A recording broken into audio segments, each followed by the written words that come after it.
Receber ele aqui, o Caio Augusto, ele que é economista do Terraço Econômico e está aqui com a gente hoje no estúdio. Caio, seja sempre muito bem-vindo aqui ao BMC, muito bom te receber aqui no estúdio.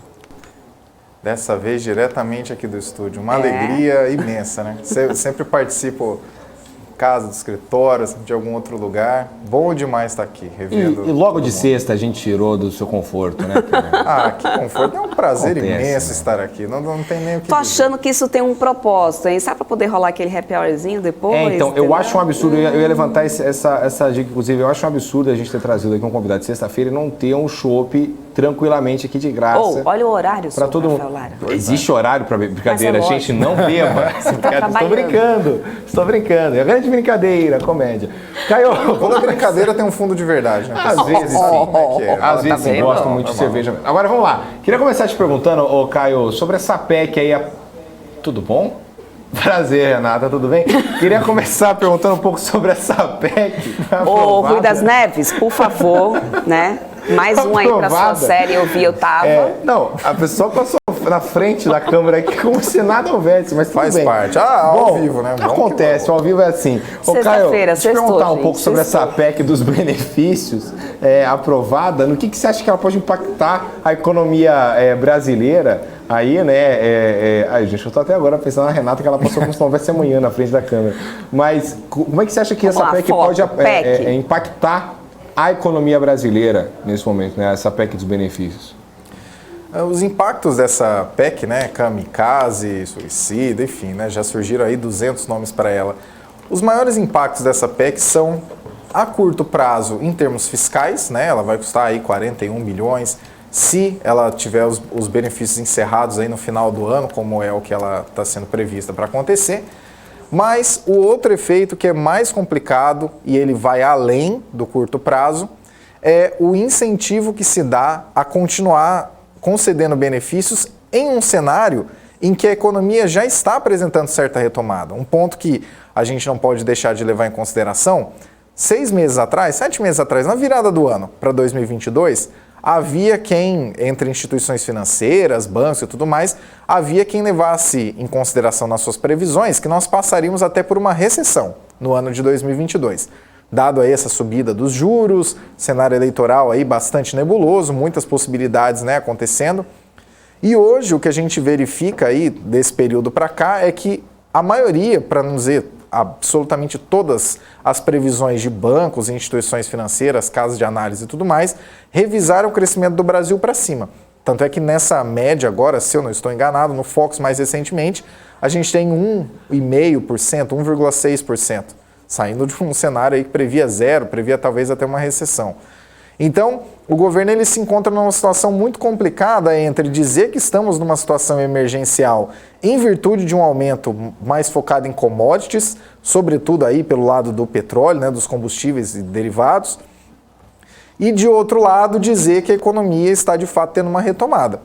E o que eu digo que esse problema vai além do atual momento é que independente de quem sentar na cadeira, de quem, né, estiver usando a faixa em 2023, de 2023 em diante, vai ter que se deparar com duas questões. Primeiro, né, uma dessas coisas que foi aprovada no final dessa PEC, né, como ela foi promulgada no dia de ontem, é que aquela compensação aos estados por perda de arrecadação reduzindo o ICMS, ela vai acontecer. Então, quer dizer, o governante que estiver lá vai ter que arcar com isso, já vai ter que arcar agora, mas vai ter que arcar de 2023 em diante. Né? Lembrando que combustíveis e outros itens aí entraram para a pauta de necessários, o que pela nossa Constituição significa que eles não podem passar de 18% de ICMS, tinha estado tinha 34%, Rio de Janeiro, por exemplo. Então, quer dizer, essa compensação vai ter que sair dos cofres da União. Em segundo lugar, quem será que vai dar essa notícia no ano que vem de que esses benefícios vão ser encerrados? Vai chegar nos caminhoneiros, vai falar nos caminhoneiros autônomos, olha, então, a gente estava te concedendo aqui R$1.000 por mês para dar uma ajuda, mas agora não pode. Vai chegar nas milhões de famílias que estão recebendo o Auxílio Brasil, ou qualquer que seja o nome que o programa tenha a partir do ano que vem, e dizer, vocês estão recebendo R$600 agora, infelizmente a gente vai ter que voltar para 400. Então, assim, o maior problema de um ano eleitoral é que as notícias boas são dadas com muitos sorrisos. Só que ninguém quer contar para vocês quando as notícias ruins chegarem. E no final das contas, a gente está fazendo mais uma vez uma coisa que no Brasil nós somos especialistas, que é observar uma situação de curto prazo positiva. De fato, a gente tem tido superávites primários aí, mensais, recordes e tudo mais, pegar uma situação conjuntural do momento e aumentar os gastos de maneira mais sustentada. Isso é muito perigoso. Então, os riscos são basicamente dois. A curtíssimo prazo fiscal, isso tem ajudado aí a empinar um pouco mais a curva de juros, principalmente de juros mais longos, né? A gente já tem aí títulos do Tesouro chegando a 6,5% de taxa livre de risco, é um negócio extraordinário, né? Inflação mais 6,5%. E, por outro lado, a gente tem esse cenário. Quem é que vai dar as más notícias quando elas chegarem? E quando elas chegarem, eu digo, quando a conta chegar. Porque essa conta, infelizmente, mais uma vez, parece que a gente está caminhando para ela não fechar de novo. Agora, Caio, eu quero trazer, na verdade, né, eu queria entender a sua opinião em relação à credibilidade, né, das instituições. Como, para poder passar essa PEC, a gente viu ali o Arthur Lira fazendo de todo o jogo de cintura possível. E muitas das situações que foram, né, ali levantadas para que ele conseguisse passar essa PEC foi realmente descumprindo vários pontos da Constituição, vários pontos do regulamento da Casa, inclusive, né, para poder, de toda forma, conseguir passar. Colocou também, claro, ali a oposição a xeque, porque no final das contas, se a oposição chega lá no seu estado e fala assim, olha, eu votei contra, e vamos dizer assim, você votou contra o povo, e aí vai ficar aquela coisa, ou seja, não tinha como, mas vai além de tudo isso. A gente dava para perceber ali um uso muito claro do autoritarismo diante da posição dele.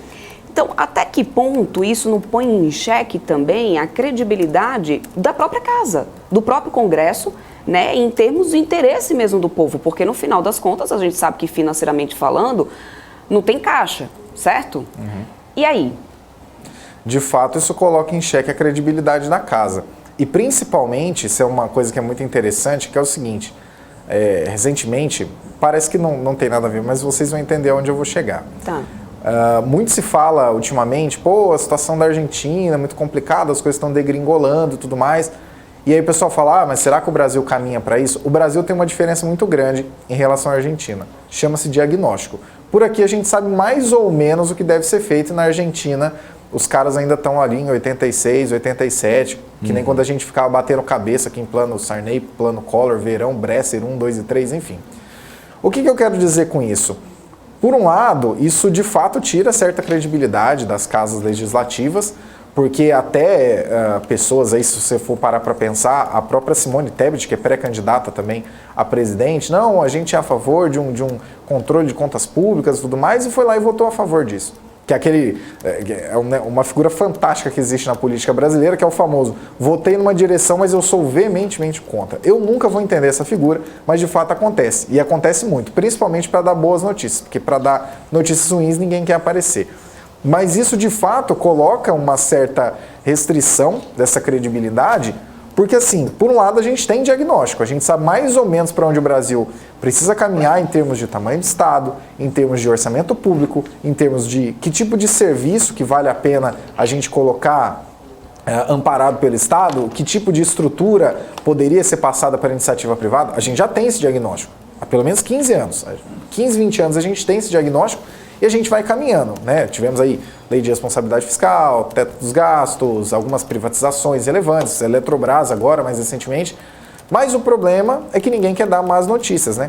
Então, tanto Débora, esse ponto que você colocou, realmente tem vários pontos que vão contra a Constituição. Por exemplo, um deles é que não podem ser concedidos benefícios de viés eleitoral nas proximidades de uma eleição. Nós estamos a 3 meses da eleição.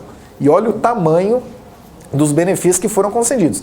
Isso fora o fundo eleitoral de 4,9 bilhões, isso fora as emendas parlamentares que vão ali, principalmente você que está me assistindo do interior, que não está assistindo de São Paulo, vai falar assim, daqui a pouco vai chegar aquele deputado federal aqui da minha região e vai falar assim, tá vendo? Essa estrada aqui eu dupliquei com recursos do governo federal. E aí ele vai falar em seguida, e aí você vota em mim na próxima eleição. Então, quer dizer, isso de fato coloca a credibilidade do Congresso como sendo uma casa que de fato observa o melhor para o país, para o médio e longo prazo, em jogo. Isso é muito arriscado. Sobretudo porque agora a gente tem um espaço muito menor para errar do que da última vez que a gente abriu a chave do cofre, que foi entre 2008 e 2014. E aí eu só queria deixar até claro aqui para quem estiver nos assistindo, eu não sou em nenhum momento contra ter que ajudar realmente aqueles que precisam, até porque a gente tem dados aí, números, né, alarmantes em relação à fome e à necessidade. A gente sabe que é necessário, a gente sabe que a economia do país também precisa de incentivo.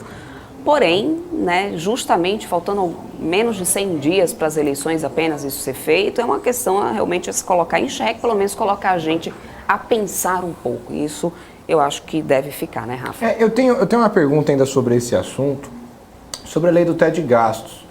Porque o Guedes, os dois planos dele para a economia, basicamente, né, de forma bem resumida, eram privatização e teto de gastos. Privatização, ele fez o quê? 3, 4, ali de 50 que ele tinha prometido, 40 que ele tinha prometido. Ou seja, não realizou a grande maioria das privatizações que ele queria.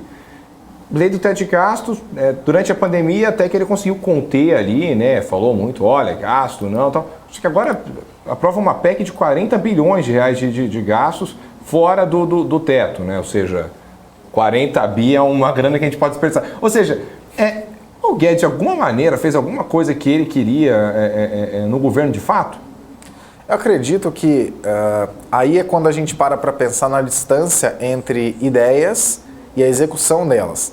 Dentro da política, existe uma questão que muita gente não quer observar, porque observa as coisas com idealismo e não como elas funcionam de verdade, que é o seguinte: o Congresso só trabalha contra o país e ninguém está correndo atrás de grandes mudanças e tudo mais, só que na prática você não consegue converter em apoio parlamentar e avanços reais as mudanças que você pretende. Uma questão que eu sempre falo, sempre que alguém me pergunta que tipo de equívoco maior tenha sido cometido por essa equipe do atual governo, né, do governo Bolsonaro, eu acredito sempre que foi um erro o maior dos equívocos foi o equívoco de articulação. Voltemos para 2019, entrou lá, e aí que nem você falou, Rafa, não, a gente vai privatizar e vamos fazer uma grande reforma e vai reduzir. Beleza. Tudo bem, por um lado a gente sabe disso, né? Nenhum grande passo, ainda mais no Brasil, acontece sem aí muitas emoções, né? Muitos caminhos complicados. Ok, chegamos lá, foi colocada em pauta a reforma da Previdência, mais robusta do que a que foi colocada no governo Temer, o que já chamava atenção, colocando idade mínima, colocando várias questões. E o governo, naquela época, também, por mais que muita gente torça o nariz para isso, com muita ajuda do Maia, né, que na época estava ali pautando a situação, acabou conseguindo, por meio de argumentação e articulação dentro das casas legislativas e também por meio de convencimento social, uma comunicação muito mais interessante, muito mais aberta e honesta que foi feita em relação às pessoas, o governo conseguiu essa aprovação. Agora, qual que foi o maior erro? No primeiro trimestre de 2020, ainda pré-pandemia, quando a gente ainda estava com tudo, né, antes dessa situação que a gente vive hoje, de tudo isso que a gente passou,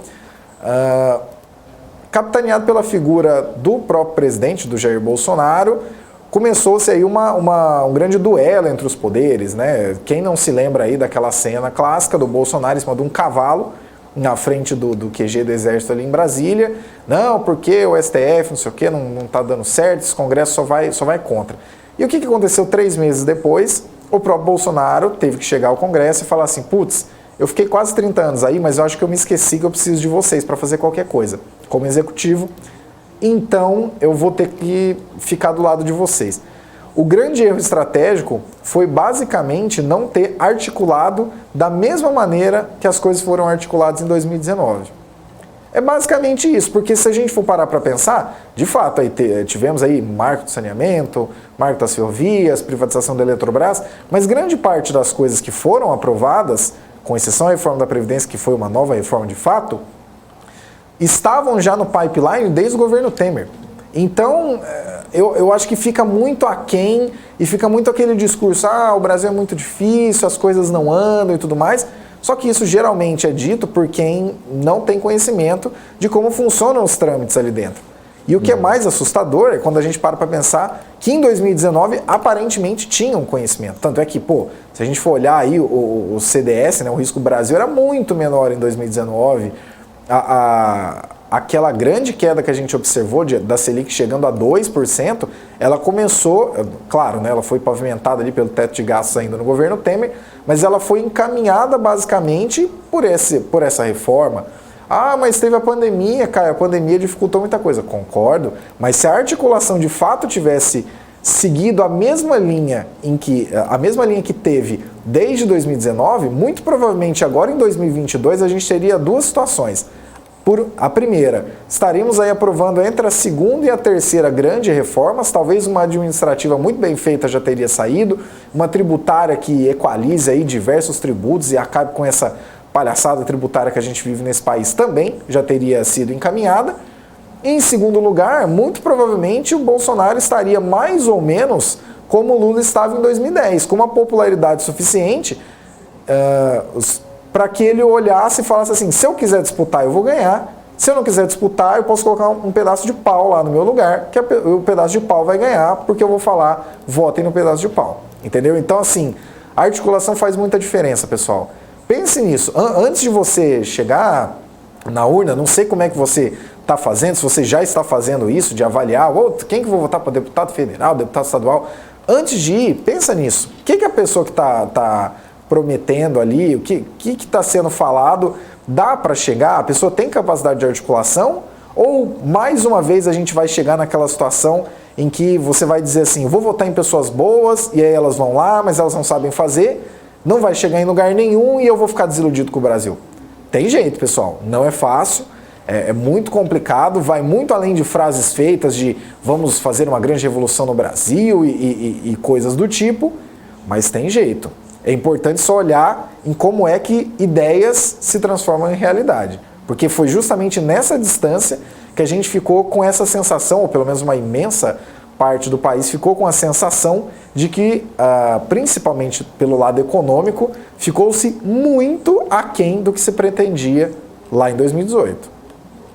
Agora, falando em relação mais da economia aqui do Brasil, Caio, a gente tem um nível de taxa de juros, né, que ainda deve sofrer mais ajustes, né? O Copom ainda não terminou com esse ciclo de ajuste monetário, em contrapartida a inflação, que até agora parece estar sinalizando ali uma certa, não diria desaceleração, mas pelo menos não continua tanto subindo, né, pelo menos até então. Em contrapartida, a gente tem agora nos Estados Unidos e na Europa toda essa questão que a gente tem visto pela Europa, nem começou ainda o ciclo de aperto monetário por lá. E aí a previsão, né, de recessão ali nos Estados Unidos, que já vem assolando, né, muitas previsões até para o ano que vem em relação a isso. Como que essa desaceleração das economias lá fora impactam no Brasil e o Brasil numa situação que também está de juros altíssimos, inflação que também não está lá das mais agradáveis, né? Na prática, como que isso afeta a nossa população? Sinceramente, 2023, quero muito estar errado, mas 2023 sinaliza que não vai ser um ano nada fácil para o Brasil. Primeiro ponto. Nós vamos ter um efeito bastante completo da Selic em nível máximo. A Selic aí, que segundo as previsões, ela deve chegar a 13,75%, está em 13,25% agora. A gente ainda tem um desemprego elevado, a gente ainda tem uma inflação resistente e agora, com ideias como essa que a gente acabou de comentar aí dessa PEC, a gente basicamente exportou a inflação para o ano que vem. Né? Até vocês vão ficar... Não fiquem surpresos se vocês verificarem nos próximos 2 meses talvez algum efeito até de deflação, que parece surreal, né? Você fala, nossa, mas como assim está subindo? A gente estava em 12% ao ano, em 12 meses, como é que a gente vai ter deflação? Sim, você diminuiu o preço dos combustíveis, gerou mais incentivos aí, que serão distribuídos em diversas cadeias produtivas e de pessoas, e no ano que vem essa conta vai chegar em inflação e em tributos. Então, já não vai ser tranquilamente por condições domésticas no ano que vem e também, né, claro, como é que eu poderia me esquecer? Também pelo fator político, independente de quem sentar na cadeira lá, se continuar sentando o Bolsonaro, se sentar o Lula, se sentar qualquer outra pessoa, a possibilidade de que a gente tenha um ano de um enorme tiroteio, valeu ou não valeu as eleições, tem plano, não tem plano, é legítimo, não é legítimo, as chances da gente reviver esse cenário ou ampliar esse cenário são muito grandes. E de lá de fora, uma coisa que vocês nunca podem se esquecer é a seguinte. O mundo é globalizado, então as economias se interrelacionam. E 2, todas as vezes que economias desenvolvidas, e no caso, por exemplo, as economias europeias e os Estados Unidos, toda vez que essas economias passam por algum apuro, nós como economias que acabamos seguindo o fluxo, temos aqui nossas possibilidades, nossos pontos de crescimento a serem destravados, é claro, e a gente tem caminhado nisso, mas todas as vezes que o mundo fica mais instável, principalmente pelo lado desenvolvido, isso nos afeta. Quer ver, por exemplo, um caso, tivemos todo esse malabarismo, essa mudança extraordinária do ICMS e tudo mais, e o petróleo está na casa dos $100. Existem previsões que apontam para o petróleo chegando a $60, caso um cenário muito grande de recessão, né, porque recessão de fato, infelizmente, eu odeio ter que dar esse tipo de notícia, mas recessão é praticamente impossível que a gente não tenha, tanto nos Estados Unidos quanto na Europa. Mas caso a recessão seja muito ruim, a demanda pelo petróleo tende a cair tanto, que mesmo, né, com essa oferta apertada que a gente tem vivido hoje, a demanda tende a cair tanto que existem previsões do petróleo indo a $60 o barril.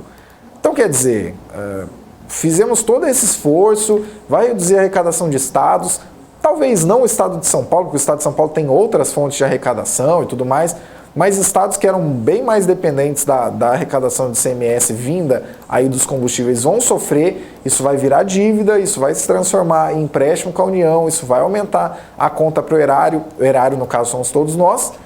Para além disso, a gente vai olhar para a situação e vai falar, pô, a gente fez toda essa volta, né, como diz o poeta, a gente deu essa volta de 360 graus para nada, porque o que realmente impacta o preço da gasolina, ali, o preço dos derivados, é o preço do petróleo. Então, imaginando aí que o preço do petróleo vá para 60% do que ele está custando atualmente, então quer dizer, se ele está saindo da refinaria a R$4, vamos supor que ele saia a R$3, R$2,50.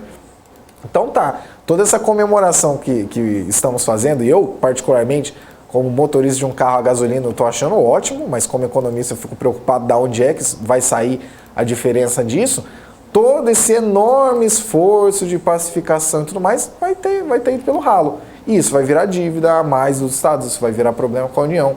Então, sinceramente, a gente, 2023, quero muito estar errado, mas a gente tende a ter um ano muito complicado de muitos solavancos, por motivos internos, dívida e questões políticas, e por motivos externos. Se o mundo desacelera, principalmente a parte desenvolvida do mundo desacelera, é impossível dizer que a gente não é afetado para baixo. Perfeito. Agora, Caio, ainda falando um pouco, né, sobre todo esse sistema que a gente está vendo agora, né, de uma inflação global muito forte, uma recessão muito possivelmente rolando aqui, rolando nos Estados Unidos, rolando na Europa também, né? São 3 modelos econômicos, inclusive, que a gente citou agora aqui, que são completamente distintos um do outro, né? Os Estados Unidos estimulou muito, né? Aí teve o tapering, que a gente brinca aqui, né? Que é quando você decide, quando soltar a criança na bicicleta, né? Para ver se espatifar inteiro lá no chão é que você soltou na hora errada, né? Agora é aquele momento, olha pai, tô sem as mãos. Então, daqui a pouco... A do Brasil, a nossa já tá lá na bicicleta, já a bicicleta tá em cima dela, não tem metiolate que resolva. Mas agora, tem que levar lá pro PS agora. Mas agora, como é que você vê os movimentos econômicos para a gente conseguir arrumar cada uma dessas situações? Porque são 3 situações distintas e na minha cabeça, pelo menos, me parece muito complexo resolver cada uma delas. Porque os Estados Unidos, pela primeira vez, eu acho que nos últimos 22, talvez nos últimos 30 anos, depende de uma situação geopolítica que não depende deles, né? Que é a guerra na Ucrânia, que afeta, obviamente, muito o mercado deles. Eles colocaram tanta sanção, por exemplo, que voltou contra eles, e o Biden agora, o máximo que ele faz é tweetar lá o posto de gasolina. Biden está indo para a Arábia Saudita agora, né? É um negócio extraordinário. Na campanha, mas a gente tem que caminhar para um mundo aí de energias renováveis, e está indo implorar para os caras aumentar a produção de petróleo. Exatamente. Até estava um pouquinho antes de chegar aqui no estúdio eu estava ouvindo, não, e espera-se que ele discuta questões humanitárias. É impossível, é basicamente impossível que ele vá falar para o cara, pelo amor de Deus, aumente a produção de petróleo e ainda diga, pô, parece que vocês estão matando jornalista, hein? Que coisa terrível. Impossível, não vai falar sobre isso. E a imprensa aqui, como é que tá, né? E o jornal daqui, como parece é que tá? Que é complicado ser jornalista aqui na Arábia. Né? Pô, tava querendo mandar meu currículo. Mas agora, Caio, como é que você analisa cada uma dessas três situações? Porque, por exemplo, na Europa você tem agora um monte de problema também. Né, você está vendo ali Boris Johnson renunciando, o Mário Draghi também renunciou na Itália, só que aí o Mattarella não deixou renunciar. Outros sistemas políticos ali também querendo renunciar. Né, problemas, por exemplo, nos aeroportos que estão com poucos funcionários, né, fica aquela bagunça para você conseguir, por exemplo, viajar. E o Brasil, está no Brasil que a gente falou agora há pouco, né? Lei do teto de gastos, que era, teoricamente, o nosso norte durante a pandemia, veio a eleição, lei do teto de gastos foi né, para uma excelente casa lá longe. E aí, né, a gente está aprovando o PEC aí dos benefícios, tudo quanto é jeito, faltando pouco mais de 100 dias para a eleição. Então, como é que você analisa essas três economias? E, no fim das contas, a China ganhou mesmo, né? A China está, né, em qualquer uma das situações, ela leva, né? Ela é líder, né? Não tem jeito. Olha, eu acredito, sinceramente, que o mais importante é que a gente evite ao máximo errar mais do que a gente é acostumado a errar aqui no Brasil. É a única coisa que dá para prever, porque, de fato, a sensação que temos hoje sobre a Europa é que ninguém está querendo segurar esse rojão. Então, né, renúncias aí são anunciadas todos os dias. A Europa que sequer começou o movimento de normalização dos juros. Até tem muita gente que fala assim, pô, mas nos Estados Unidos os juros estão subindo muito. Na Europa o juro é virtualmente zero, até agora. Entendeu? Com as maiores inflações. Pô, o Reino Unido, não sei se vocês têm acompanhado isso, o Reino Unido tem uma previsão de que chegue a 11% de inflação. Vocês já pararam para pensar o que é 11% de inflação em libra esterlina, amigos? É muito difícil. Pelo lado dos Estados Unidos, também uma questão muito complicada, que também envolve credibilidade, né? De 6, 8 meses para cá, o Banco Central dos Estados Unidos passou de a inflação é temporária para a inflação não é temporária, para mais recentemente o Powell, né, o presidente do Fed, lá do Banco Central dos Estados Unidos, dizer, muito doido, né, como a gente não entende de inflação. Então, quer dizer, uma situação de um descontrole grande. Uma outra coisa também que é importante a gente pontuar, os Estados Unidos estão com a maior inflação desde 1981, nesse exato momento, 9,1%, segundo os dados mais atualizados aí para 12 meses, em junho. Isso significa que o americano médio não tem a menor ideia do que é inflação. Aqui no Brasil, por exemplo, a gente está com inflação em 12 meses a 2 dígitos, né? A gente teve essa mesma situação em 2014, 2015, a gente teve essa mesma situação pouco antes ali de 2010, a gente teve essa mesma situação no começo dos anos 2000 e a gente teve uma situação muito mais complicada do que essa pré-plano real. Então, quer dizer, aqui no Brasil, a gente, como é que é a expressão? Gato escaldado tem medo de água fria? Isso, exato. Aqui no Brasil a gente sabe como lidar com isso. Nos Estados Unidos, não. Muito provavelmente não. E a prova disso, uma das provas disso, é o fato de que, em plena normalização de juros e crédito na economia, que está acontecendo pelo lado do Banco Central, diversos estímulos continuam sendo dados e acabam aumentando as suas quantidades. E aí, nesse momento, você pode falar, pô, mas o Brasil também. A gente começou falando de uma PEC que aumentou em 40 bilhões. Só que tem um detalhe. No Brasil, nós estamos com uma das maiores taxas reais de juros do mundo. O que significa que aqui no Brasil, apesar da inflação ainda estar resistente e ainda causar dor de cabeça, nós não estamos atrás da curva, tão atrás da curva assim, por assim dizer, como nos Estados Unidos, e muito mais está a Europa. Então, diríamos que assim, a única coisa que... E até é triste você ouvir um economista falando um negócio desse, mas a única coisa que a gente pode realmente torcer é para o Brasil não errar mais do que ele costuma errar na média, porque o espaço é muito menor para esse tipo de equívoco agora. Essa normalização de juros que está acontecendo e ainda vai muito longe, já disse em outras vezes, inclusive aqui, e digo novamente, provavelmente vai ser o problema mais complicado que a gente vai ter para a economia global nessa década. E isso se a gente der sorte, né? Se isso não atravessar também a próxima década, essa redução aí essa redução de estímulos, de crédito, de dinheiro barato na economia como um todo. Então, o máximo que a gente pode fazer como Brasil a gente tem diagnóstico? Tem diagnóstico. Então, vamos observar esse diagnóstico, tentar seguir. Acredito eu, infelizmente, por todos os motivos que já foram apresentados, isso deve acontecer de 2024 em diante, se tudo der certo, porque 2023 tende a ser um ano muito tenso, por motivos domésticos e externos. Mas o grande passo, o grande pulo do gato, é a gente evitar a nossa trajetória clássica aqui no Brasil, que é de vamos tentar erros antigos para ver o que acontece agora de novo, mesmo que a gente já saiba lá no fundo do coração que a gente vai errar de novo.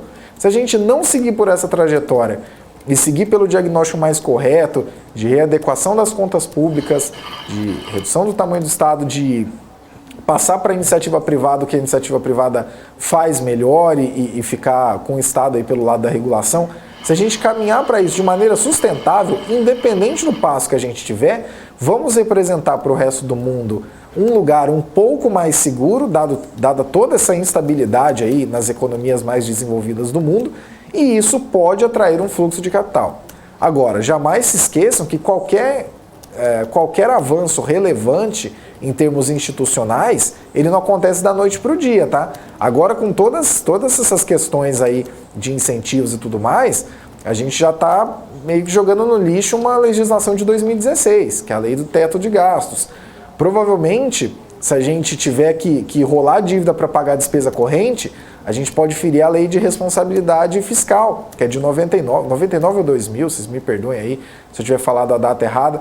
Então, quer dizer, avanços institucionais com 2 décadas ou menos, a gente tem desperdiçado. Então, digo mais uma vez, desculpem se eu estiver soando repetitivo, o Brasil não tem espaço para errar como a gente tinha 10, 15, 20 anos atrás, principalmente com o mundo instável. A diferença entre representarmos um local mais seguro e mais produtivo para investimentos ou representar um local do qual vale mais a pena passar um tempo só fazendo float de capital, jogando dinheiro, tem o rendimento, você vem, saca tudo e vai colocar em algum lugar que realmente rende, é justamente como iremos levar a sério as mudanças que a gente sabe que tem que ser tocadas, o diagnóstico que a gente sabe que tem que ser levado adiante de agora em diante. E, acredito eu, sinceramente, de 2024 em diante, porque ano que vem vai ser muito complicado. Perfeito. Caio, eu quero muito agradecer a tua participação aqui conosco no estúdio, principalmente, né, vindo aqui nos visitar nessa sexta-feira, trazendo um pouco aqui da tua visão, teu conhecimento, isso é muito importante, aliás, cada vez mais, né, ainda mais no ano eleitoral, com tudo que tem acontecido, eu acho que a gente precisa ficar muito atento, tanto à política como à economia do país. Então fica aqui também o espaço para suas considerações finais e, claro, convite para próximas vezes, pode vir aqui sempre, tá? Claro, putz, nossa, sinto muita falta, até a hora que eu estava comentando, até a Lívia tinha entrado em contato comigo, mas, pô, você não quer participar? Eu falei, olha, sexta-feira eu estarei em São Paulo. Falei, maravilha, então você vem aqui no estúdio. Falei, fantástico. Bom demais. A gente é assim mesmo, bastante folgado. Nós somos exatamente assim, gostamos muito. Você não pode estar passando aqui... Chega aí. Mas eu vou estar na Zona Norte de São Paulo. Não, mas você vem aqui, né? Tá bom, tá marcado. É só chegar, 2 palitos tá aqui. Não, mas valeu, Caio. Foi uma honra enorme te receber aí. Um abraço para você, para todo mundo do Terraço, aí, super queridos aí que sempre vem. Que respondem com a maior paciência do planeta as dúvidas tranquilas, né, Débora? Que a gente manda. Só perguntou pro Caio, como é que resolve a economia do mundo? Né? Tranquilo. É o famoso rindo de nervoso. Rindo para não chorar. E agora, para finalizar, qual o preço do dólar até o fim do ano, Caio? Exatamente. Dólar semana que vem. Mas é isso, gente. Muito obrigado. Obrigado pelo convite. E como sempre digo, se vocês acharem que isso é repetitivo, pode tapar os ouvidos aí. Precisando do Terraço, é só chamar que a gente está aqui. Aí, perfeito. Fantástico, hein? Obrigada, belo dia. Precisando de mim, não me chama. Eu gosto de dormir depois do programa. Brincadeira. Obrigada.